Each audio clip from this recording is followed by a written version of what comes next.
Award-winning children's author Nicola Winstanley has made a big leap from picture books like the wildly popular How to Give Your Cat a Bath to a new collection of short stories for grown-ups. Nicola joins us now with more on Smoke. And I have to tell you that when your publicist pitched the book and said that you were a children's author, I'm like, oh, okay. And then I find out which was the first or perhaps the most popular, How to Give a Cat a Bath. I'm like, I don't have kids, and I love that story. Oh, thank you. Yeah, it is the most popular, I guess, because it's funny. My other kids' books are actually a bit more like my book of short stories. They're a bit kind of darker. Yeah. One of my books, The Pirate's Bed, a child described it as the most terrifying thing he ever read. And it's not supposed to be scary. Right, so, but it's imagination, right? Yeah. And it's how people perceive things. I think so. And that is kind of the link that follows through all of the short stories in Smoke. It's dark and bad things happen, but you get, after you finish up one character's story, you get to see, you know, another perspective in a linked story, and you think, like one character I really didn't like, and I'm like, oh, don't. And then when you see their story, it's like, oh, you grow kind of almost an appreciation of their life experience. Yeah, I mean, I was trying to show that, yeah, that we all have different kinds of traumas, really, and that they really affect how we behave, and that there can be kind of awful people, and quite often they've suffered a lot. Yeah. I mean, it makes the book sound really dark, which it is. But it isn't.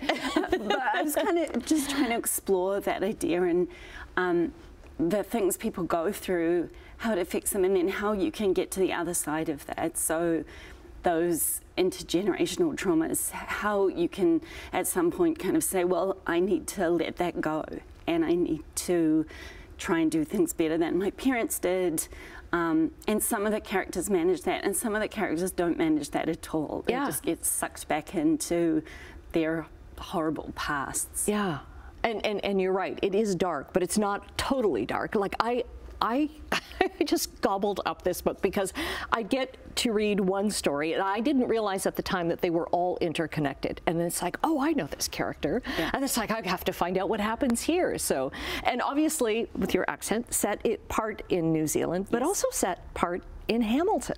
That's right. Yeah, especially the last part of the book. And in fact, the last story, it features Melrose Church, which is on Lock Street, and actually came up with the idea for that story. I was singing in that church choir for a little while, and while I was sitting there listening to the minister, I sort of had this idea for the ending of the story, and so it features in there, so that's quite fun, because I know a lot of people connected with that church. Yes, and I got to tell you the end of that story, I'm not going to do a spoiler alert, but I was just like, what?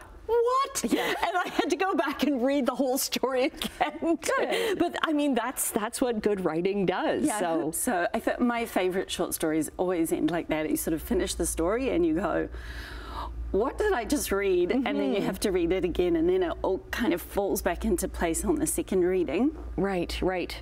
It's a terrific collection. Now, did you have a tough time? Was it hard for you to go from writing picture books, which you have a lot of, to writing kind of like a longer form? Not really. I think I always wanted to write for adults, and I had, you know, written bits and pieces, lots of stuff stuffed on my computer. But when my daughter was born, she was a very cryy baby, and I got no sleep and I had no time, and I just felt compelled then to write, and all I could manage were short things. And because I was in sort of a child's world, I stayed at home with her. That's what came out, these kids' books. But really, most of the stories that are in me are grown-up stories. Okay, I hope you have more of them too. Smoke by Nicola Winstanley is out now. Thanks so much for joining us. We'll get your links up on our website, chch.com/morninglive.